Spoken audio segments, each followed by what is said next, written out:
Я сейчас нахожусь на самом краю просто Африки. Это побережье Сомали, Индийского океана. Туда дальше, через много тысяч километров, уже Австралия. Здесь люди всю жизнь занимались рыбалкой. Вот смотрите, вот человек просто вот сейчас опустил, вот поймал такую рыбеху. Вот ребенок поймал лобстера. Тут лобстера поймать, знаете, это типа вот их как собак нерезанных, тут этих лобстеров, их просто вообще тьма тьмущая. Всю жизнь абсолютно здесь люди занимались рыболовством до определенного момента, пока в стране не началась гражданская война. И, соответственно, здесь начался абсолютный хаос. Вот эти воды, они вообще никем на тот момент не контролировались. И в какой-то момент люди поняли, слушайте, а что нам стоит, да, значит, натарить огромное количество оружия, потому что тут идет гражданская война, этого оружия здесь хреново туча. И они просто начали атаковать эти суда и требовать выкупа. И так зародилось пиратство.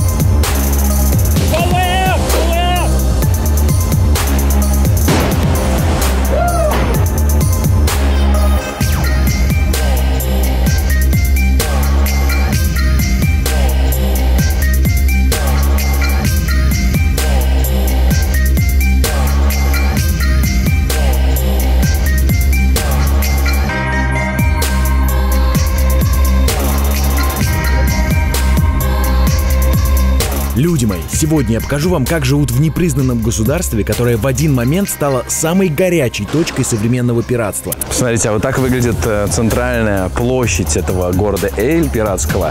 И, блин, такое чувство, что здесь все делали пираты. Представьте, что происходит, когда бандосы без образования, без боевой подготовки получают в руки сначала бесконечное количество оружия.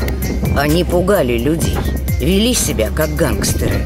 Их все боялись, люди не выходили на улицы. А потом и денег по $2 миллиона за одно захваченное судно. Появились бизнесмены, которые начали в них вкладывать деньги и делили полученный выкуп по процентам, в зависимости от того, кто сколько вложил. Познакомлю вас с женой моряка, чье судно захватили сомалийские пираты и продержали в плену почти 2 месяца. Там очень сильно им на нервы действовали, и на расстрел их там выводили, и есть им там не давали, и постоянно, они ходили постоянно под угрозой смерти.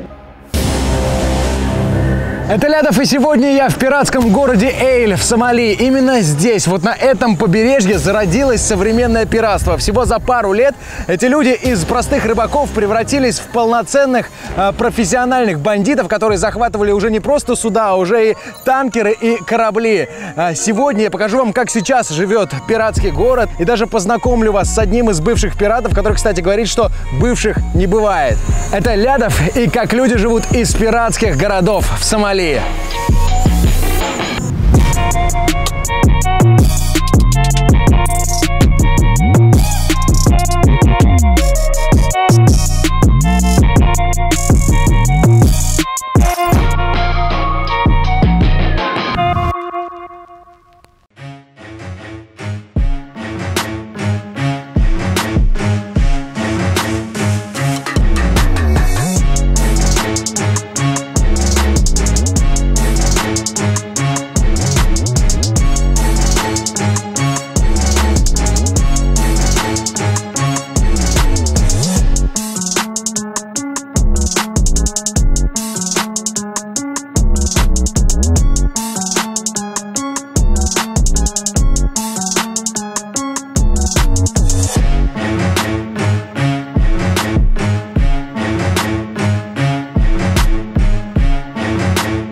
Акульи хвосты, комфортные и компактные, 10 килограммов с того самого побережья, специально для Антона.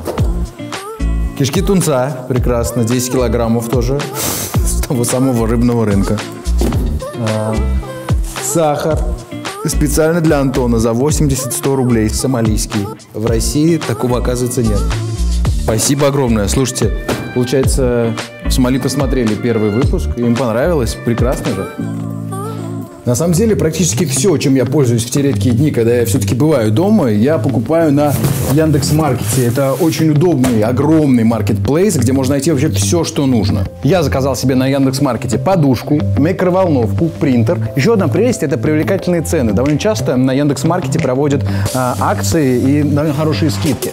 Более того, довольно часто на маркетплейсах приходится платить чисто за доставку, как за крыло самолета. Так вот, в Яндекс.Маркете решили, что хватит это терпеть, и доставка у них бесплатная. Причем, если у вас нет никакого желания по нашей вот этой вечно непонятной погоде, то мороз, то лужи по колено, куда-то ехать, стоять в очередях, толкаться в магазинах, вылавливать консультантов, то просто заходите на сайт Яндекс.Маркет, пользуйтесь отличным сервисом, бесплатной доставкой. Кстати, по доставке имеются ограничения, ознакомьтесь с ними на сайте. Ссылку оставляю со всеми подробностями в описании. Ну а сэкономленное время можно потратить на что-то важное, например, просмотр всех остальных роликов The Люди. Едем дальше. Видите белую точку в море, которая несется со всей скорости к большому судну? Это сомалийские пираты на обычной лодке из дерева с двумя моторами. Еще не знают, что ровно через 10 секунд по ним начнут палить автоматчики из М16.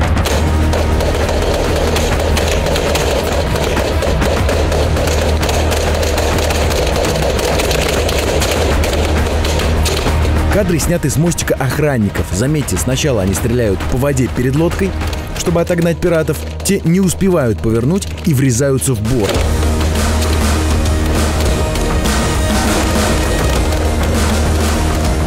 Еще несколько секунд, и пиратам пробивают мотор, те отстают, а вот лодка уже и на бок заваливается. Значит, дыра в днище, и вода вот-вот потопит катер. Вдали видно, как другая лодка пиратов несется на помощь товарищам. Сюда уже не сунутся. Вы заметили, что автоматчики, расставленные по нескольким палубам для сопровождения, это не единственная защита этого судна. По периметру здесь натянута колючая проволока. Это обязательный элемент для каждого парома, который идет по опасному Аденскому заливу вдоль Сомали. Особенно для тех, у которых не слишком высокий надводный борт. Дело в том, что в основной группе риска находятся 4 типа судов. Танкеры, которые перевозят нефть, это мечта любого пирата. Один такой может перевозить нефти на 220 миллионов долларов. Поэтому затребовать выкуп с богатых буржуев на 10 миллионов пиратам ничего не стоит. Следующий тип – это газовозы. Корабли с огромными сферическими баллонами, в которых перевозят сжиженный природный газ. Тоже на десятки и сотни миллионов долларов. Также пиратам удобно захватывать балкеры, которые засыпаны углем, рудой, зерном. Они низкие, легко забраться, медленные и неповоротливые. А вот захватывать контейнеровозы и автомобилевозы гораздо труднее. Во-первых, они довольно быстрые, разгоняются до 30 узлов, это почти 60 км в час. А во-вторых, надводный борт у них настолько высокий, что от уровня моря до палубы 15-25 метров. Забраться даже по абордажной кошке крайне тяжело. Тем более, на корабле в эти моменты заготавливают пожарные шланги, которыми херачат по забирающимся пиратам и самой лодке водой. С низкими судами все гораздо проще. Пираты кидают кошки на колючую проволоку, дергают на себя лебедкой, расчищают место для входа и проходят на палубу. На такой случай весь экипаж должен спрятаться в специально заготовленном месте, где можно закрыться изнутри. Называется цитадель. Такое делают либо в машинном отделении, либо под палубой полубака.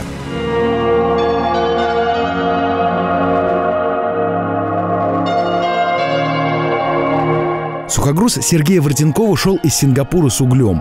Сергей сам родом из украинского города Измаил, но работал на судне голландской компании.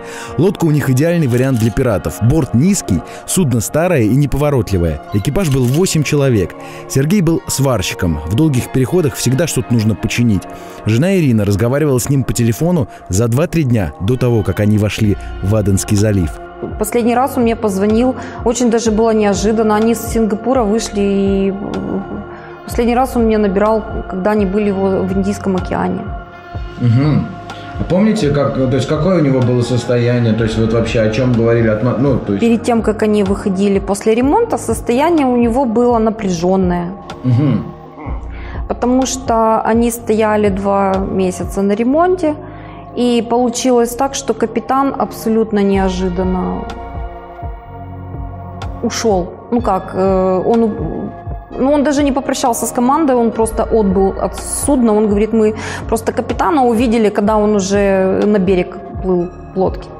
Может быть, этот капитан и не хотел идти, вести такое маленькое, не совсем надежное судно через Аденский пролив, потому что тогда было действительно очень серьезно с этими пиратами.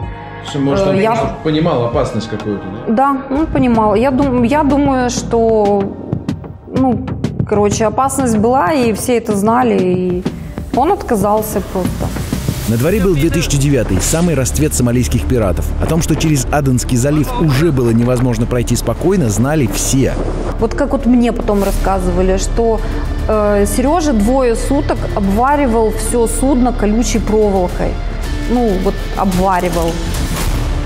То есть они уже знали об этом? Они знали, да. За ними понимаете, тут просто очень странная ситуация в том, что они же, судно маленькое, оно самостоятельно не может пройти мимо вооруженных пиратов. Для того, чтобы пройти, они должны были заплатить деньги военному конвою, и их должны были сопровождать. Должны были, но что произошло с Сергеем и всем сухогрузом на самом деле, ни Ирина, ни вся семья понятия не имели. 2 следующих месяца. Однажды вечером мне звонит свекровь и говорит, что посмотри, пожалуйста, бегущую строку в новостях. По-моему, это наше судно попало в плен. Какой-то новостной сайт, и там постоянно блок этих роликов новостных. Они повторяются, и не знаю, я до 2 часов ночи это все пересматривала, потому что там было написано, что пострадавших нет. Никакой же информации нет. Мы только знаем, что судно захватили пираты, и все. Потому что они позвонили не знаю, судовладелец позвонил в крю, но мы-то узнали из новостей. В новостях сказали, что пострадавших нет, и мне почему-то в это очень мало верилось.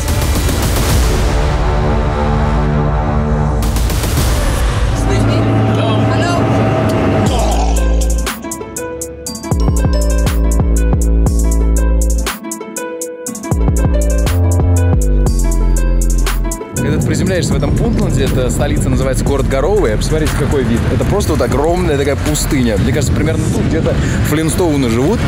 Вообще из самолета было видно вообще просто на десятки километров вокруг ничего абсолютно нет. И хуяк какие-то домики такие, самолет, соответственно, самолеты, какая-то полоса.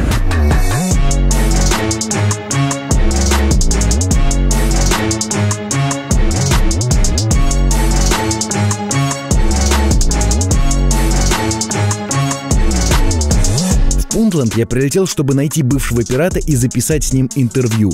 С момента вылета из Москвы меня все уверяли, что это невозможно, потому что сейчас за пиратство жестко наказывают, да и люди будут стыдиться об этом говорить. Но я решил попробовать. Чтобы добраться до пиратского города Эйль, мне нужно было пролететь час на самолете из Могадишо до города Гароуэ и потом еще 3-4 часа ехать по пустыне. Интересная особенность сомалийских аэропортов — это то, что досмотр здесь начинается не на таможне, как, например, в европейских странах, и даже не на входе в аэропорт, как в России, а за пару километров до самого аэропорта. Видите, выстроилась огромная очередь на въезд, в которой ты стоишь минимум час. Обратите внимание на интересный плакат. Подробно перечислили, что проносить нельзя ни автомат Калашникова, ни бомбы, ни ракеты с торчащими хвостами. Обыскивают вас, машину, потом перед входом в аэропорт вас загоняют в какой-то сарай, где все выкладывают свои чемоданы в ряд. Это для того, чтобы собаке-нюхачу за раз пронюхать весь багаж. И только после этого пропускают дальше.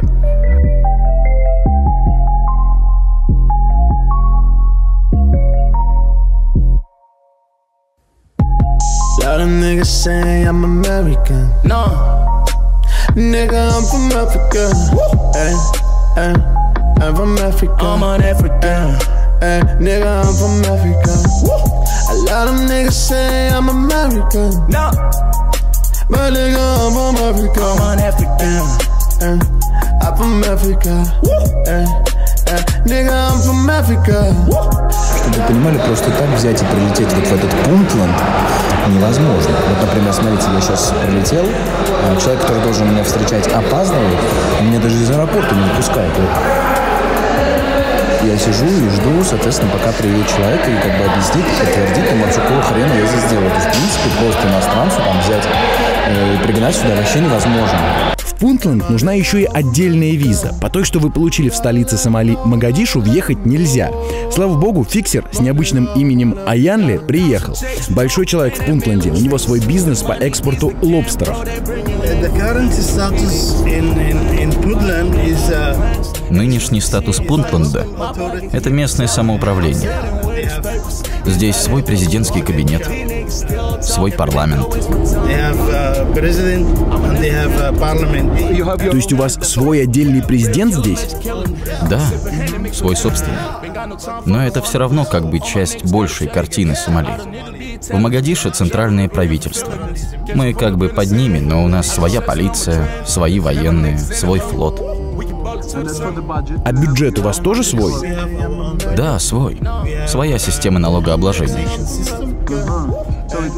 А возможно ли такое, чтобы, например, Могадишу издало для вас какой-то закон? Например, вот Пунтланд должен делать теперь вот так. Нет.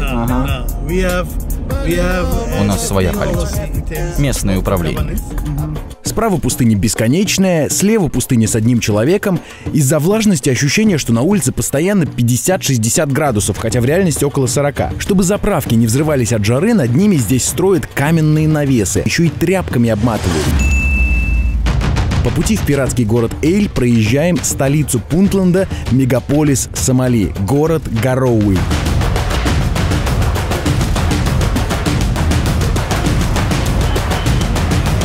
Ни одного здания выше 2 этажей. Атмосфера максимально раздолбайского города. Дома, которые развалились, причем даже не от войны, а просто от старости. Здания, собранные из старых одеял, тряпок, здесь самый распространенный вид построек. Из халуп формируются целые кварталы. Люди еще более креативные, чем в Могадишу. Вот чувак с интересным головным убором. Цепь с ключом повесил себе на лоб. Вот еще ребята продают какие-то ветки, хотя смотрят на меня так подозрительно, как будто кокаин толкают.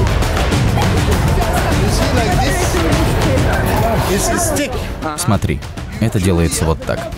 Просто палка. Ты жуешь ее, она становится мягкой, и чистишь вот так. Ага, Это вместо колгейта. И как, нормально? Да, все натурально. Растения дают тебе запах свежести изо рта. Ну, смотрите, как это работает. Надо где-то 1 сантиметр ее обскоблить. После этого надо ее разжевать до момента, чтобы она появились такие щетинки. Запах очень такой необычный. Я знаю, она на запах как хрен примерно. Вот что-то, или горчица какая-то. А на вкус как какой-то каштан, может, какой-то, не знаю, в детстве вот жрали. Помните, пытались каштаны есть под деревом? Короче. Да, ощущение того, что ты ешь палочку, которую окунули в горчицу, не покидает меня. Кстати, смотрите, прикольно. Ты вот разжевываешь, и появляются такие щетинки. Почти такие же, как вот у нас на обычных наших зубных щетках. И дальше, значит, вот у тебя появляются щетинки, и ты как бы вот чистишь вот таким образом зубы. Ну, прикольно, действительно, довольно такое, знаете, освежающее ощущение появляется во рту. Вот, причем они так хорошо проникают между зубов. Десна при этом, довольно-таки, значит, больно упираются в десна. Это, мне кажется, главное отличие, наверное. Но в целом я четко понимаю, что реально у тебя вполне себе свежее дыхание после того, как ты полностью ее почистишь. Очень прикольно. То есть ты каждый день вот так вот, значит, очищаешь, и тебе вот там на несколько дней вот одной такой палочки хватает. Разве мог я не привезти вам такие супертехнологии из Сомали? Хотя это, по-моему, был день где-то 6-й вообще моей поездки, и у меня на тот момент уже кончилась наличка, и на помощь мне, как всегда, пришла моя любимая карта MasterCard 100 дней без процентов от Альфа-банка.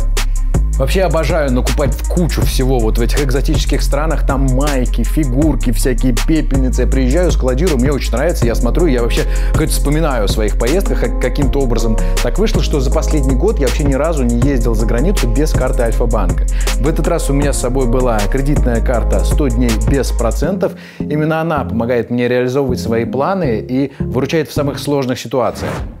У карты 100 дней без процентов отличные условия выпуска и обслуживания, а кредитный лимит до 1 000 000 рублей с беспроцентным возобновляемым периодом 100 дней.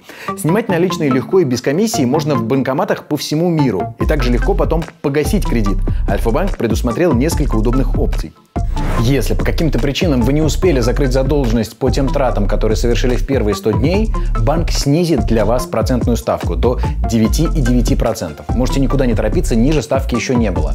В общем, если хочешь позволить себе больше, у тебя есть такая возможность. Переходи по ссылке в описании и заказывай себе карту MasterCard Альфа-банка 100 дней без процентов.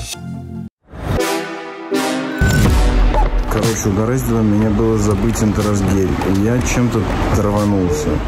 Блядь, а меня типа...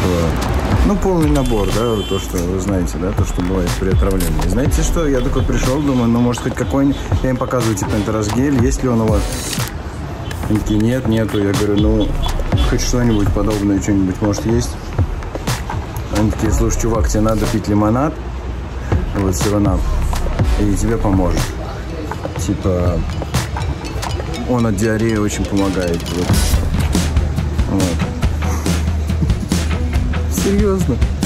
Главный рынок города вообще снос башки. Просто посреди тоже какого-то глиняного поля навешали каких-то вот веревок, наставили вот таких вот конструкций довольно смешных, соответственно, внизу, вы смотрите, диск из-под машины, какая-то палка, и сверху повесили вот ткань, чтобы как бы укрываться от солнца. И вот здесь повсюду, соответственно, вот эти торговые ряды, на которых продают вот это вот морковь, помидоры, арбузы, вот эти бесконечные специи. Рядом коза, которая жрет из коробки, куда скидывают мусор. Женщины, соорудившие себе прилавок на деревенской тачке. Внутри бесконечные ряды, продающие одно и то же – специи в пакетиках, от большого к маленькому. Здесь начинается мясной отдел, вот, и это, конечно, трэш. Вот они, и посмотрите, какое-то невероятное количество мух, соответственно, здесь находится. И вот само мясо, вот оно лежит просто вот на жаре, вот. Ну, кстати, оно... На самом деле пахнет, да, действительно свеже. То есть здесь, как бы, несмотря на то, что вот оно открыто, пахнет реально приятно. Здесь вот сидит дамочка, вот такая, значит, уважаемая, у нее вот такие вот ножи, вот. Такой брусочек, на котором она прям тут, вот, соответственно, нарежет вам. Вот, пожалуйста, тут кишочки, вот, с мухами. Вот язычок или что-то тоже такое волосистое. Вот какой-то желудочек тоже волосистый. Вот. Мясо на любой вкус.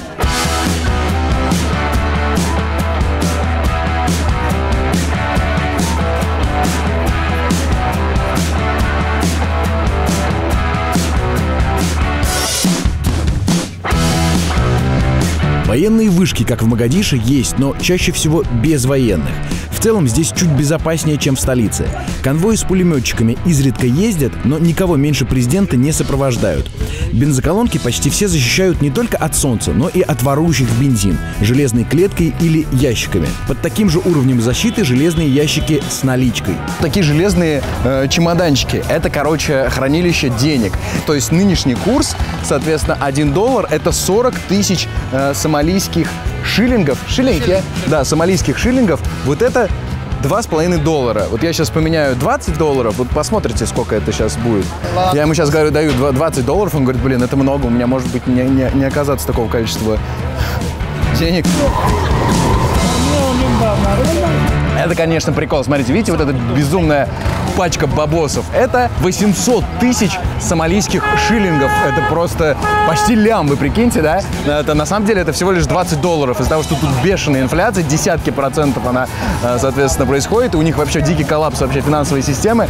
Вот такими просто дикими пачками люди расплачиваются в Сомали. Самый большой рост инфляции в городах Пунтленда произошел в период расцвета пиратства. До этого регион был одним из беднейших, но в 2009-м, когда о сомалийских пиратах узнал весь мир, общая сумма выкупов, которые получили пираты за захваченные суда, составила $70 миллионов, то есть в 5 раз больше государственного бюджета всего Пунтленда. Зарплаты двух регионов, в которых занимались пиратством, росли в разы быстрее, чем во всех остальных. Рыбацкие деревни начали превращаться в города, новые дома, поместья. Вскоре здесь появился целый квартал мажоров.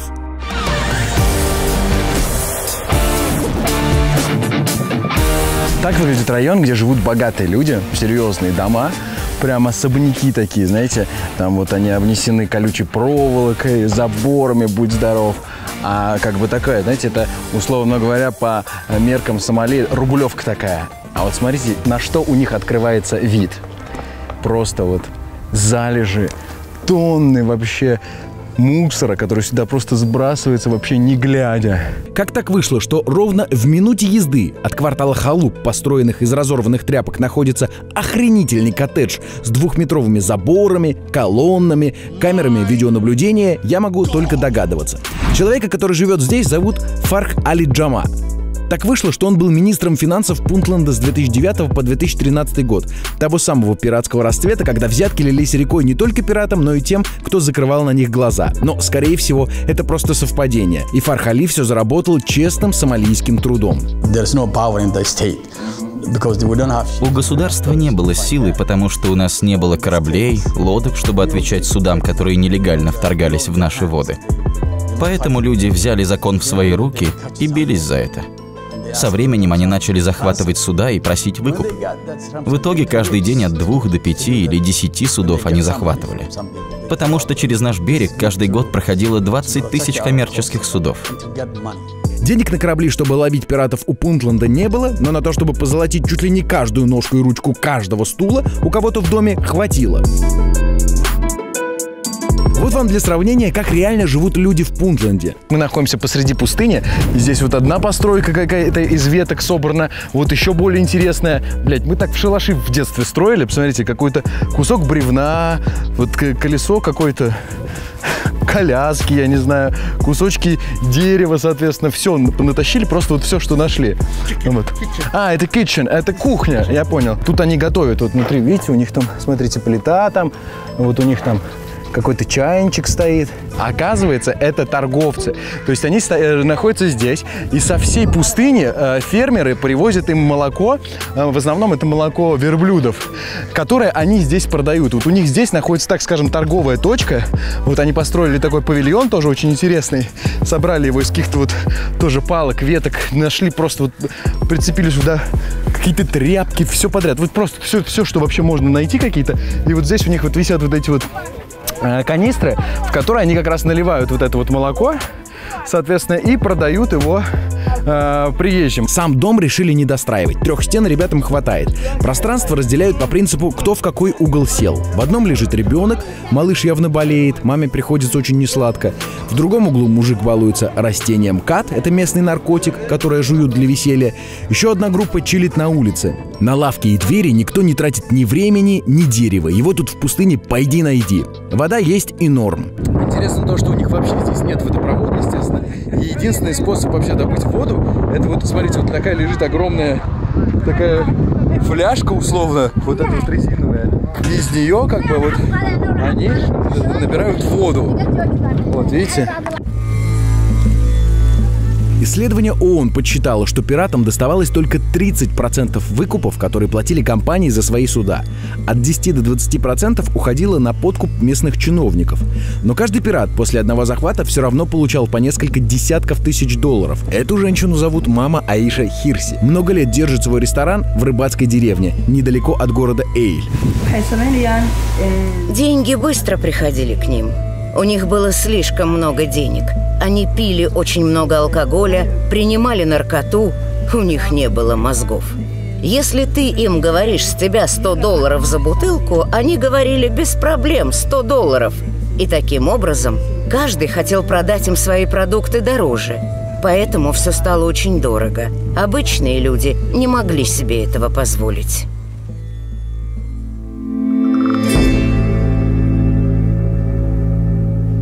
А сколько требовали пираты?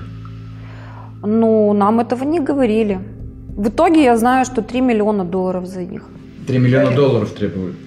Ох ты. С момента последнего разговора Ирины с мужем Сергеем, который находился где-то рядом с побережьем Сомали, до первой подтвержденной информации прошла неделя. Даже получилось так, что пираты всем членам команды дали позвонить домой.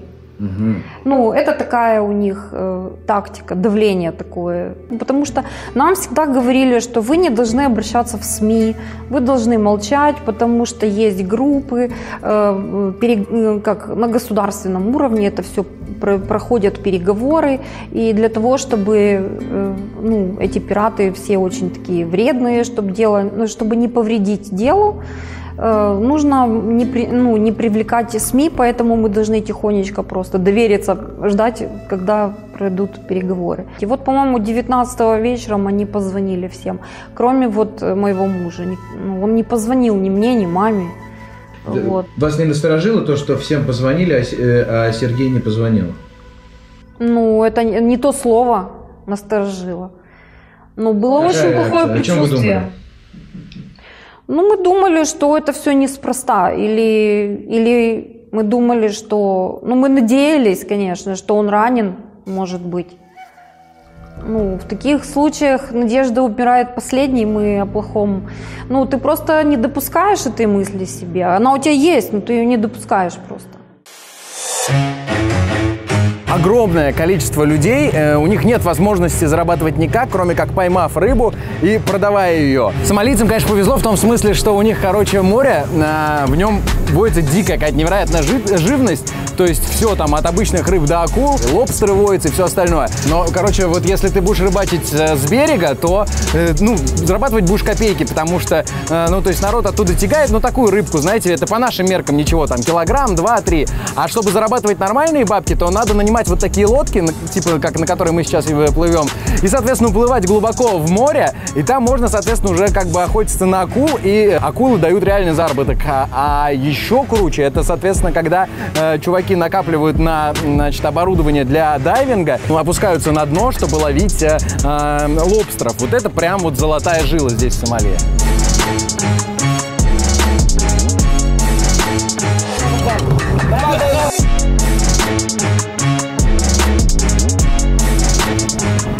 Зацените, я сажусь примерно в такую же лодку, как у пиратов, которых расстреливали из М-16 в начале выпуска. Проплывая мимо женщин, купающихся в чедрах, пацанчиков, которые используют море как мусорную свалку, наш сопровождающий Нур их пристыдил, и они тут же начали вылавливать выброшенное назад. Встречаем человека в половине акваланга. Денег хватило только наверх, снизу обычные триканы. Мужика зовут Абдурахман, ему 32, дома жена и дети. Ждут, пока папа под водой заработает денег. Кличка Абдурахмана — инженер, и она ему идеально подходит. Вот предположите, что за девайс он соорудил из железного прута и осьминога?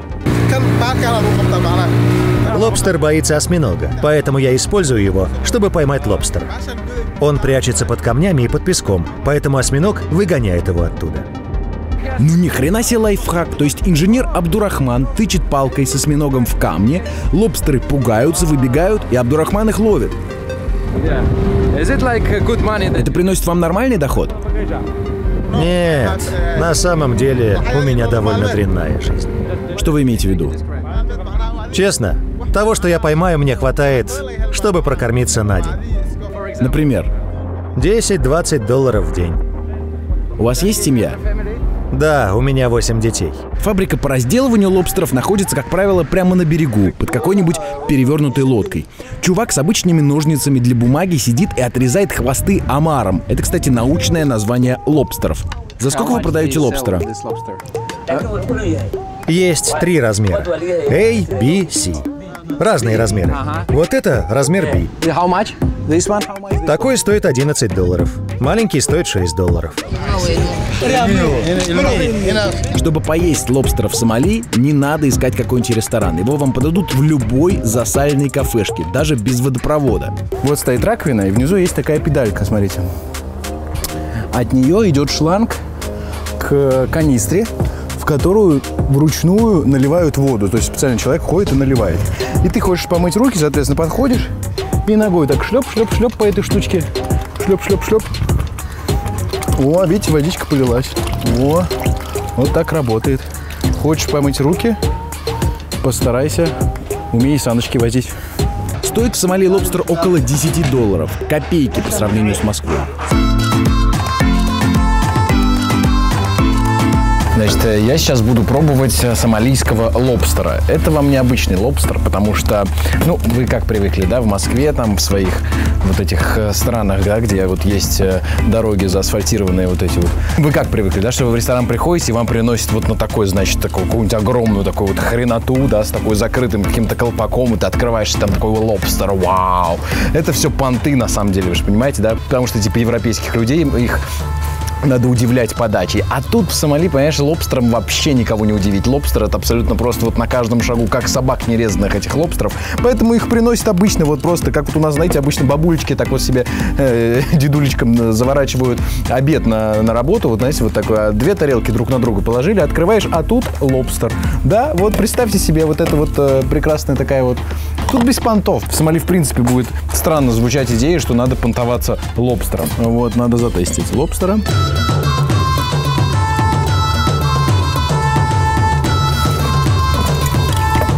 Я никогда не ел лобстера. Это вкусное мясо, прям вкусное. Оно такое, оно, значит, ну как условно ты ешь, в принципе, рыбу, но какую-то такую крепкую, плотную рыбу, и довольно такую прям поджаристую, знаете, на масле таком. Вот у нас обычно картофан жарят на таком масле. А рыба чем обычно плоха, скажем так, что ей хер наешься, да? Ты ешь такой типа рыбу, а на самом деле думаешь, блин, пожрать бы нормального чего-нибудь, картошки с мясом. Так, а здесь такого нет. Ты прям вот, как бы я прям пробую лобстера.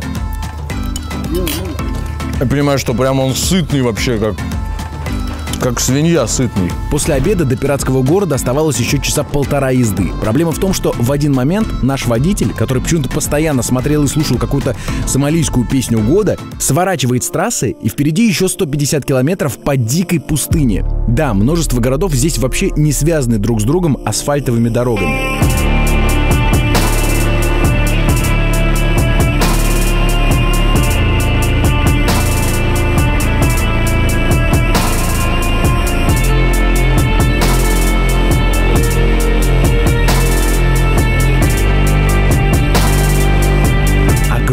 Пересохшие реки, за горизонт уходящие пустыни, начинается пейзаж, как на Марсе.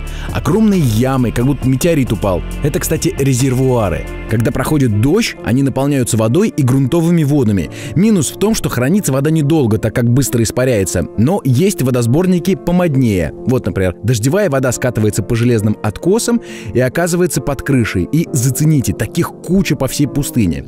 Раз в час попадается населенный пункт.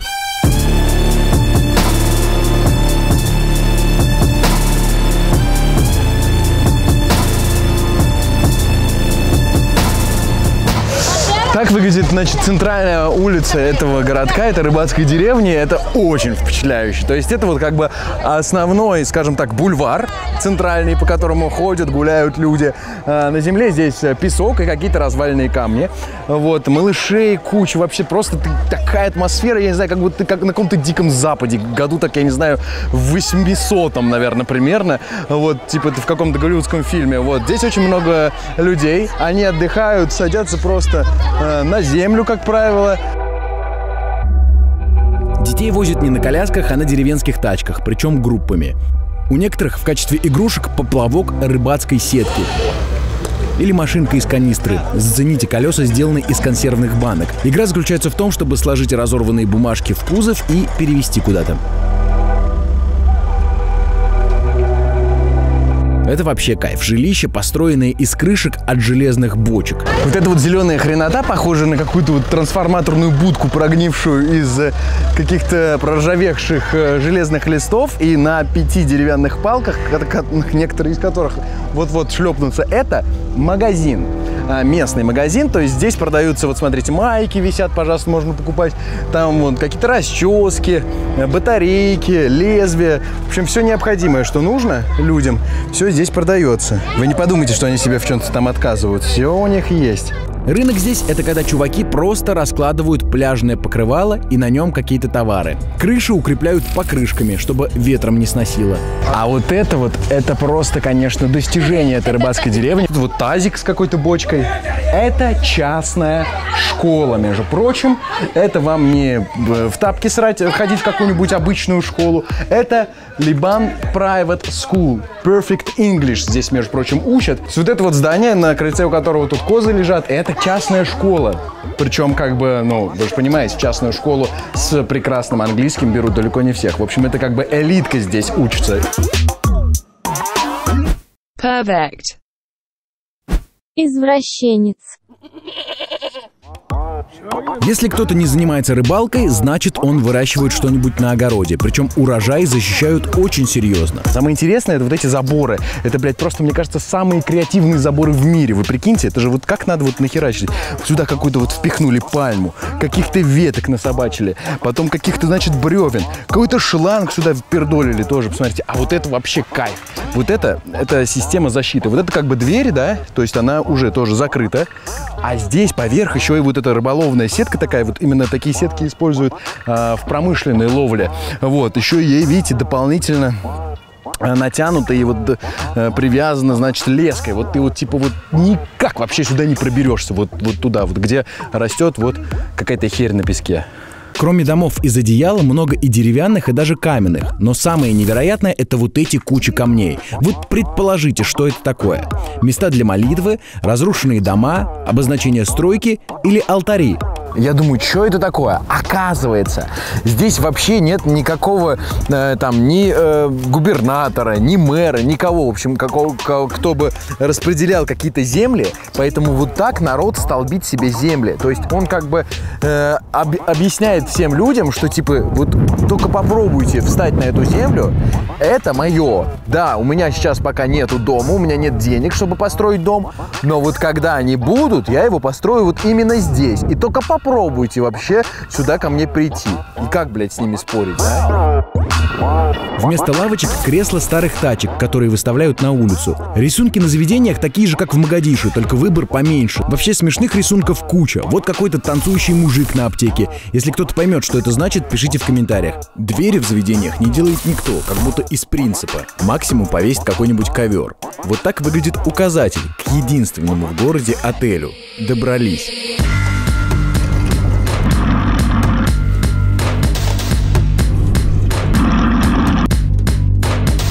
Такого отеля у меня не было никогда в жизни. Это просто бомба. Я был в десятках стран, понятия не имею в скольких, но подобного я не видел ничего. Короче, прекрасный, значит, вот антураж. Да, реально такой колоритный. Дальше начинается сам номер. Вот это вот вход в мой номер. Двери такие, знаете, как вот на строительных рынках вот у нас когда-то были в 90-е. Вот тогда вот контейнеры, в которых продавали эти... Дедуля у меня в таком контейнере продавал эти запчасти для автомашин. Вот. И дальше начинается сам номер. Он реально неплохой. То есть это как бы люкс по местным меркам. Вот над кроватью здесь висит вот такая вот хренота. Это на самом деле очень полезная штука. Это как бы балдахин, антимоскитная сетка. То есть тут невероятное количество комаров бывает, причем довольно много из этих комаров переносят всякие болезни, поэтому, соответственно, чтобы ночью тебя никто не укусил, ты, соответственно, вот распутываешь вот этот узел огроменный и, соответственно, спишь в нем. Это прикольно. Значит, кондиционера нет, но здесь есть... вентилятор. Вот, вообще так довольно-таки уютненько. Ну, блин, когда еще в таком отеле поспишь, смотрите, да? Такие какие-то красивые шторы, потолок такой в цветочках, очень такой аккуратненький, красивый вообще. Вот, смотрите, даже вот есть как бы то, что называется обычно туалет, да? Ну, женский, я имею в виду, туалет. Вот, зеркало стоит на столе, пожалуйста. И вот это вот реально признак того, что я сейчас просто вот реально дико шикую. Тут есть свой туалет, в котором еще есть вода. То есть, как бы мы сейчас находимся на территории, где вообще огромные проблемы с хоть какой бы то ни было водой, тем более с чистой. А здесь есть вода, здесь есть туалет. Да, такой вот у нас, в деревне у нас примерно был такой туалет. Это вот когда вот крышки нет, и ты должен вот за эту вот сверху штучку вот потянуть. Знаете, да, наверное, у всех такие были туалеты. Вот. А как бы это все, конечно, это, понимаете, это я все сейчас выпендриваюсь. На самом деле, это реально супер бомбический номер. И тут есть душ. Блять, я уверен, в 99% домов этого города нету душа в принципе вообще. Или люди там не видели его в таком виде-то уж точно. Вы удивитесь, но традиционная еда в этом пиратском городе – спагетти. Они были колонизированы итальянцами, и, соответственно, с тех пор это все осталось. И самое интересное, что пасту они едят здесь исключительно руками. Поэтому тебе сначала приносят вот такой вот кувшин большущий с такой вот красивой тарелкой. Вот, и ты, соответственно, должен помыть руки. Прямо тут. Ну, как бы вот это считается, что типа ты помыл руки. И типа теперь уже ты можешь брать своими руками макароны и нести их себе в рот. Электричество абсолютно во всем городе здесь выключают ровно в 11 часов и не включают до обеда следующего дня.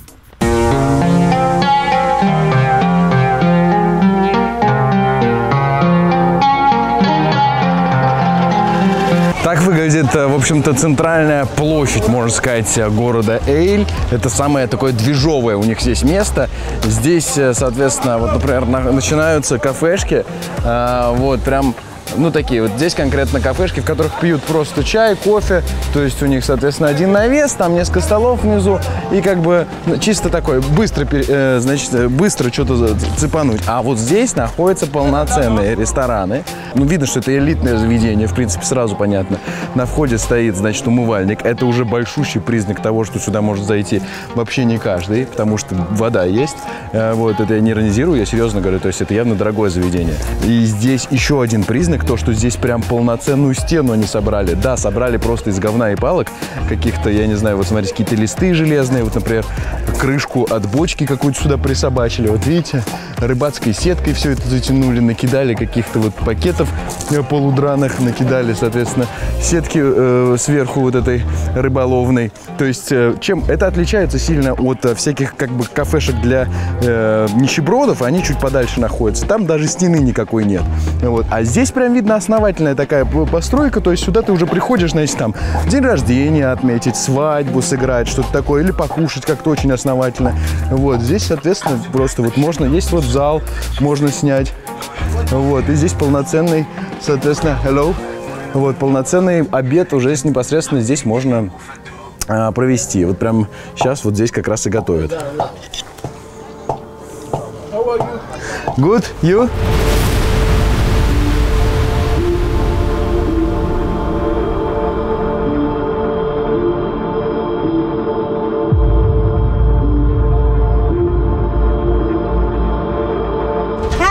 Вы что тут, бриллианты ищете? Эта прекрасная незнакомка беременна 5-м ребенком. Всех воспитывает одна. Мужик на днях свалил к другой. Скажите, а вы видели пиратов своими глазами? Да, но это было давно, 5 лет назад. А как они выглядели? Кто были эти люди? Рыбаки, которые пошли в море и поняли, что они могут поймать рыбу покрупнее. Есть здесь люди, которые раньше были пиратами, а сейчас, может быть, бросили это дело? Очень много таких. А если мы вам немного заплатим, вы можете показать нам такого человека? Но в ответ тишина. Привести человека с камерой к бывшему пирату без его согласия – то, за что можно получить пулю даже сегодня, когда действующих пиратов в Эйле не осталось.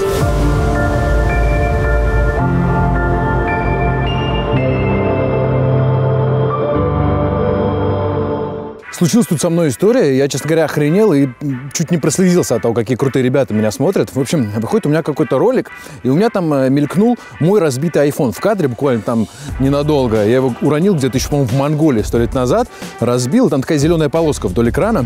Вот, пишет мне парень, Андрей, как позже выяснилось, гуру Apple, у него свой сервисный центр, ModMac, они чинят абсолютно любую технику Apple. Пишет и говорит: дружище, давай мы тебе бесплатно починим iPhone. Я говорю: как ты вообще заметил-то это? Он там буквально на пару секунд у меня мелькнул где-то. Он говорит: ну вот так вот.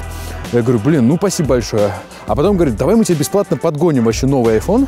Я говорю: блин, ну спасибо. И реально подогнали мне бесплатно 11 Pro. На тот момент это был топовый вообще iPhone, 256 гигабайт. Честно говоря, такого заботливого сервисного центра вообще никогда в жизни не встречал. Я потом обращался еще к этим ребятам.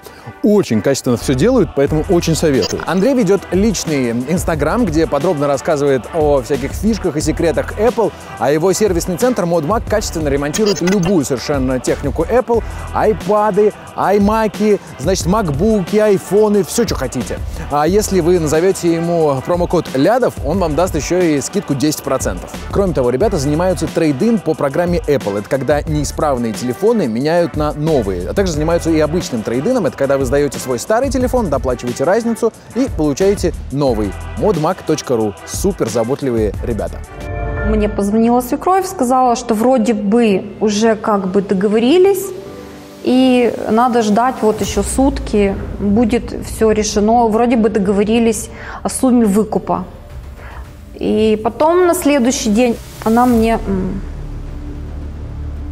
ну как-то это все так было, сказала, что уже утром, по-моему, мы с ней созвонились, и она сказала, что уже выкуп заплатили. И вечером они должны уже всем позвонить. То есть пираты их должны отпустить, и они должны позвонить. И, естественно, мы ждали звонка, и Сережа не позвонил. О чем вы подумали в первую очередь?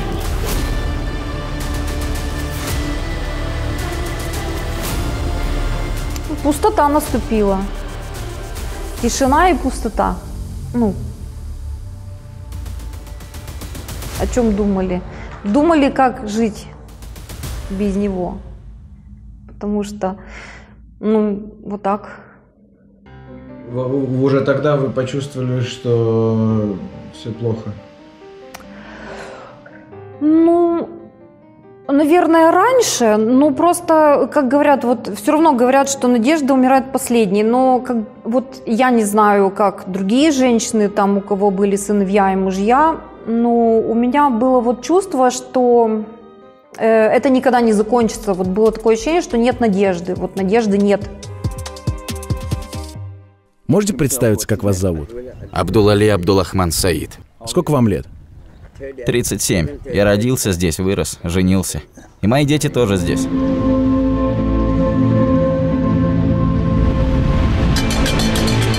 Знаете, почему Абду-Али не скрывает своего лица? Потому что за кадром сказал нам, что готов и сегодня взять автомат и пойти в рейд.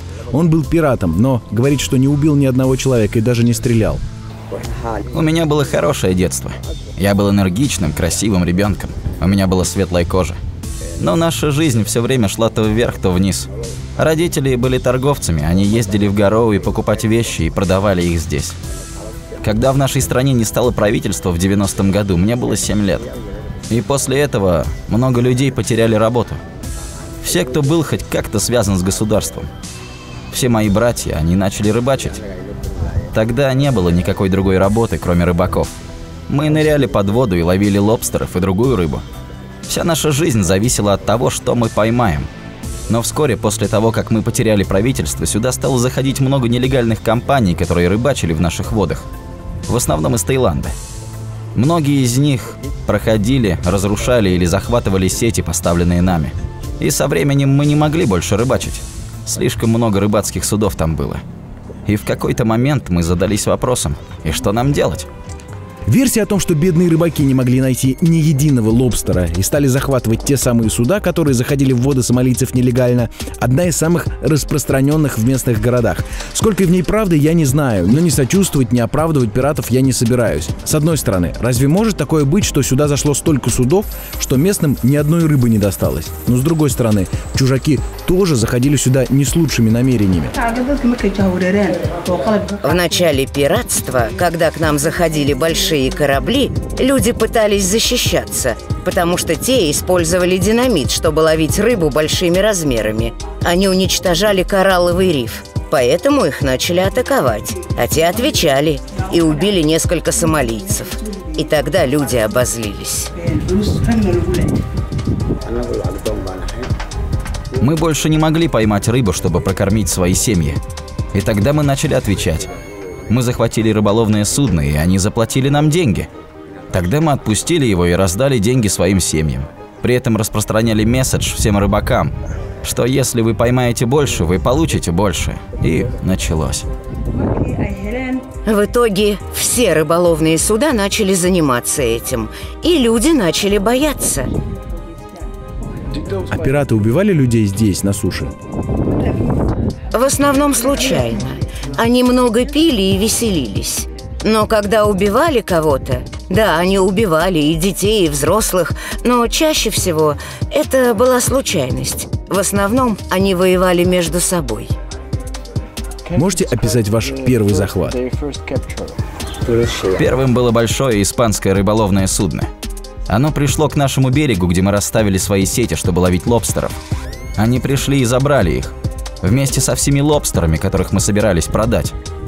Один парень догнал их, чтобы дать отпор. В итоге мы захватили капитана, и испанцы, компания, которой принадлежало судно, дала выкуп. Они заплатили деньги в качестве компенсации. И эти деньги стали переломной точкой. Теперь каждый хотел легких денег, хотел захватывать еще больше. То есть вы продержали капитана несколько дней? Как вам выплатили деньги? Там проходили переговоры между нами и владельцем судна. После переговоров было решено, они назвали точное время, что через 3-4 дня маленький вертолет принесет деньги на парашюте и сбросит их либо в океан, либо на судно. И после получения денег мы их отпустим. От наших действий никто не страдал. Мы просто были голодны. Голодны до денег, потому что у нас не было рыбы, которую мы могли бы продавать, чтобы кормить свои семьи. Мы уважали тех, кто находился в наших руках. Как только мы получали деньги, мы с уважением отпускали их. А вот когда вы преследовали суда, у вас было какое-то оружие или вы атаковали голыми руками? У нас было много оружия. У нас были пистолеты, пулеметы, а также скоростная лодка. 250 лошадиных сил. На ней мы преследовали. Ого, то есть вы были хорошо вооружены? Откуда у вас все это было? От бывших военных. А сколько денег вы в итоге получили за капитана? 1 900 000 долларов. Серьезно? Да. Ого, что вы сделали с этими деньгами? Мы разделили на всю группу, по процентам. А сколько лично вы получили? Около 40 000. Но я не был ни инвестором, ни тем, кто приносил оружие. Это были другие люди. В смысле, там были инвесторы? Небольшие бизнесмены. Они складывались вместе и на эти деньги организовывали захват. А насколько большая была ваша группа? Сколько человек? 9 человек. А вас как-то тренировали перед этим? Да, у нас был хороший план. Мы постоянно проводили тренировки. Как захватывать большие суда, как заходить на корабль, как преследовать, что мы должны делать. У нас даже были риск-менеджмент. Мы запасались сухпайками, едой и всем остальным. Жители деревень складывались по принципу, похожему на фондовую биржу. Вносишь сумму пиратам для организации захвата и получаешь деньги с процентами. За предоставление гранатомета дополнительно выплачивали 30 000 долларов. Довольно быстро это превратилось в полноценный бизнес с зарубежными инвесторами. А сколько судов вы всего атаковали? 3. Испанская, финская, все европейские. Второй захват был простым, но третий очень трудным. Тогда был очень сильный ветер, и мы перевернулись. Несколько часов мы ждали спасения. При этом мы были в 700 милях от берега. В итоге нас спасли, но мы почти умерли там. В итоге нам пришлось отпустить захваченное судно. Без получения денег? Да, без денег. И потом мы атаковали снова и поймали небольшое судно. И дальше было очень трудно из-за военных. Военный корабль прибыл, и мы сообщили в микрофон, сказали им: «Мы не собираемся убивать этих людей, пожалуйста, не атакуйте нас». Наш капитан вел переговоры с американским и европейским флотом. Нам было очень страшно, но все закончилось хорошо. Судну Сергея Вартенкова повезло меньше. Никто из военных так и не пришел. Давайте сейчас восстановим цепь событий не так, как вы о ней узнавали, а как все реально происходило. То есть, вот, значит, вы с ним последний раз поговорили. Вот что было дальше? Ну, мы с ним последний раз поговорили, может быть, где-то в течение 3-4 дней они попали в плен. Когда они узнали, что идет захват судна, им была дана команда спрятаться в машинном отделении и заварить дверь, спрятаться, чтобы их не достали. Конечно же, они не отстреливались, потому что у них нет оружия там. Вот. Они не стреляли, они закрывались в этом машинном отделении и заварили дверь, чтобы их не достали. Но их все равно достали. Но самое интересное, что их достали по веревочной лестнице наверх.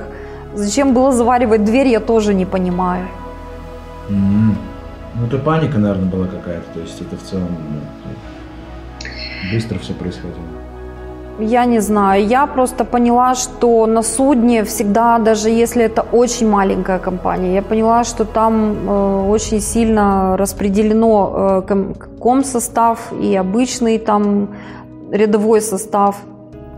И я вот слышала, что когда Сережа, например, сварщик и матросы, когда они заваривали дверь, держали эту дверь, что комсостав стоял за углом, прятался в этом машинном отделении. Ну, хотя, в принципе, в итоге-то все пострадали. В итоге, как вот, значит, они побежали, они начали... Им удалось заварить эту дверь? Что? Ну, наверное, не до конца, потому что когда Сережа заваривал дверь, ребята держали эту дверь, потому что те ломились с той стороны. Он заваривал дверь. В какой-то момент ему стало неудобно, и он поменялся местами с одним, там парень молодой был. Они поменялись местами, и в это время те стрельнули, и все, и его ранило. Когда его ранило, уже просто, ну и все, они открыли дверь, они их достали. Они все-таки открыли. Просто не было смысла вообще все это делать. Надо было просто сдаться и все, и ничего не делать, никаких мероприятий не предпринимать. Какое ранение было, знаете вы? Да, в легкое. Ему нужна была просто срочно полостная операция, потому что он истек кровью. То есть... то есть, когда его ранили, и все, в принципе, больше сопротивления никакого не было. Эти пираты просто отстрелили этот замок, открыли эту дверь, достали их там, и все. И подняли их наверх, на верхнюю палубу всех. А Сережа и еще один парень, который, он у них кок был, он остался, они остались лежать вот в машинном отделении. И, в принципе, как мне еще сказали, что его успели перевязать ему эту рану, вроде бы в какой-то момент ему даже стало легче. Он вроде бы даже как-то начал улыбаться, думал, что все будет нормально, но потом он умер, потому что... То есть пуля насквозь прошла, или вы это не поняли? Нет, она не насквозь. Но пулю не доставали? Нет, конечно, ему нужно было срочно, в таком состоянии человека нужно в реанимацию, на операцию везти. Какая операция? Это пираты, они их бросили и все, умирать. И он в итоге так и остался лежать в машинном отделении? Когда они поняли, что он умер, сколько там произошло? 2-3 часа после ранения, и он умер. Они когда спустились, увидели, они освободили полностью всю морозилку, вытащили мясо и положили его в морозилку. И за счет этого он остался... может быть, это даже и пираты сказали так сделать, потому что когда они давали выкуп на вертолете прилетел. Привезли на вертолете и сказали: выведите всех, всю команду, мы должны посмотреть, что все живы. Они его достали с морозилки мертвого и принесли, и показали, что вот он есть. А те им говорят сверху: почему он так себя, почему он такой, а ему плохо. Вот, да, и потом, когда они забрали деньги и исчезли, выяснилось, что, он был мертв.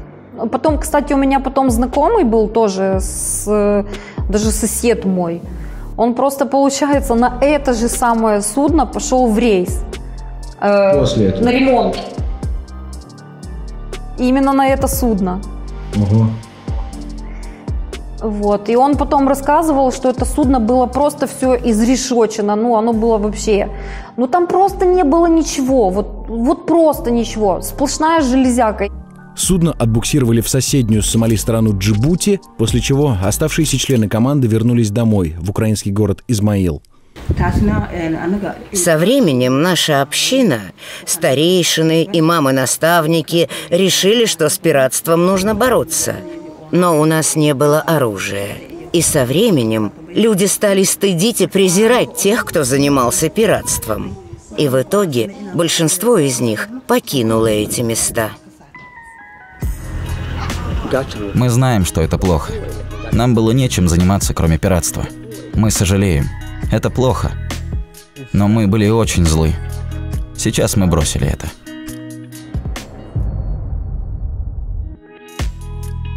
Сейчас здесь затишье. Так выглядит в сомалийской больнице, соответственно, отделение, куда привозят больных на скорой помощи. И здесь вот висит, соответственно, доска со статистикой, сколько пациентов в день. И отдельной графой вынесено weapon wounded, то есть типа люди, которых подстрелили на улице. Прям отдельной графой у них каждый день эта статистика заносится. Сегодня вот, оказывается, всего 2. Да, это реально всего, потому что вот вчера был 1, а позавчера было 8, а позапозавчера было 15 человек, соответственно, которых подстрелили. Вот, и это как бы сейчас вот, эту ситуацию они называют, что в целом ситуация по стране спокойная. При этом, кстати, обратите внимание, внизу есть вот графа смертей. Из тех 15 в тот день умер всего 1 человек.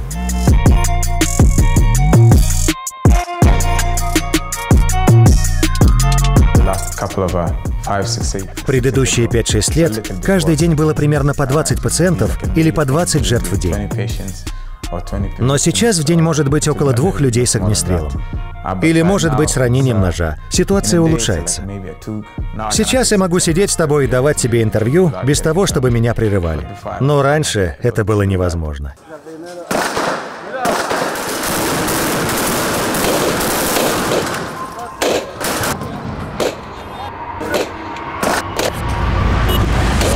Лет хаоса и постоянной войны, конечно, не могли пройти мимо ни экономики, ни образования, ни мимо человеческой души. Зло всегда порождает зло, и сильный тот, кто разрывает эту цепочку. Сегодня здесь у многих получается. Вот Мухаммед обливается после тяжелого рабочего дня. Он с братом недавно открыл свою мастерскую лодок и неплохо зарабатывает. Мой сопровождающий Нур, тоже сомалиец, переехал из халупы в хорошую квартиру и растит ребенка. Другой сопровождающий, Аянле, посмотрел на то, чем занимаюсь я, и решил отправить сына в университет заниматься кинематографом. Так что во многом они такие же, как и мы, и жить здесь можно, если захотеть.